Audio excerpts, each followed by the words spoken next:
আসসালামু আলাইকুম এভরিওয়ান, কেমন আছেন সবাই? আশা করছি ভালো আছেন। আলহামদুলিল্লাহ আমি অনেক ভালো আছি। যদিও বাংলাদেশে অনেক বেশি গরম পড়েছে, জানি সবাই খুব বেশি ভালো নেই। দোয়া করি আল্লাহ যেন এই গরম থেকে সবাইকে রক্ষা করেন। তো আজকের এই ব্লগটা দেখে নিশ্চয়ই বুঝতে পেরেছেন এটা প্যারিসের একটি ব্লগ।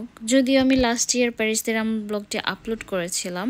তো আপলোড করার পর আমাকে অনেকেই ইনবক্স করেছেন যে আপু কীভাবে গিয়েছেন, কত টাকা খরচ হয়েছে, আমরাও যেতে চাই, এক্সেট্রা অনেক কিছু। তো ভাবলাম যে আপনাদের জন্য, কেননা আমি আমার এই ভিডিওটা নিয়ে আরেকটা ব্লগ বানাই, আপনাদের সাথে সব কিছু শেয়ার করি যে আমি কিভাবে গিয়েছি, কত টাকা খরচ হয়েছে, সব ডিটেল এই ব্লগে আপনাদের সাথে শেয়ার করব।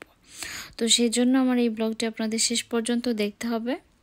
ওকে, শুরুতে আমি বলে নিই, যাদের সেনজেন ভিসা আছে তারা তো টিকিট বুক করেই চলে যেতে পারবেন, আর যাদের সেনজেন ভিসা নেই তাদের তো অবশ্যই আগে সেনজেন ভিসা করতে হবে।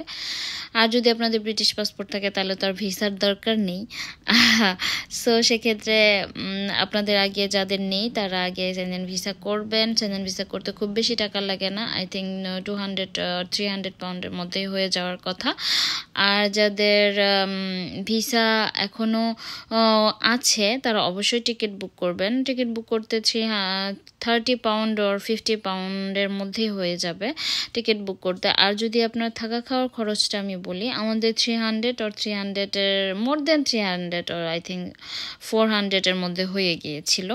তো আমার এক্স্যাক্ট মনে নেই, বাট হয়ে গিয়েছিল এরকম অ্যামাউন্টের মধ্যে।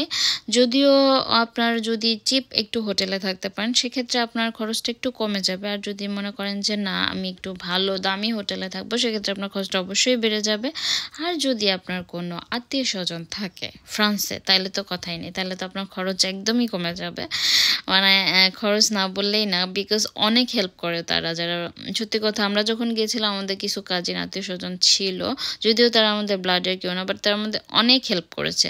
আর ট্রান্সপোর্টেশনের কথা যদি বলি, ট্রান্সপোর্টেশনটা খুবই ইজি, অনেক ধরনের ওয়ে আছে, বাস, ট্রেন, ট্রাম, ডিএলআর, অনেক কিছু। তো আপনারা ইজিলি যে কোনো সময় চলে যেতে পারবেন। আর আমার কাছে সত্যি মনে হয়েছে প্যারিসের এটাই হচ্ছে সবচেয়ে বড় সৌন্দর্য, এই আইফেল টাওয়ারটা। অবশ্যই আপনারা যাবেন, যারা যাননি এখনও, যেয়ে ঘুরে আসবেন আর রাতের এই সৌন্দর্যটা উপভোগ করবেন। তো আশা করি আপনাদের কাছে আমার ব্লগটি ভালো লেগেছে, অনেক বেশি যদি ভালো লেগে থাকে অবশ্যই আমার ব্লগটা শেয়ার করবেন, শেয়ার করে আমার পাশে থাকবেন। ভালো থাকবেন, সুস্থ থাকবেন, বেশি বেশি পানি খাবেন। আল্লাহ হাফেজ।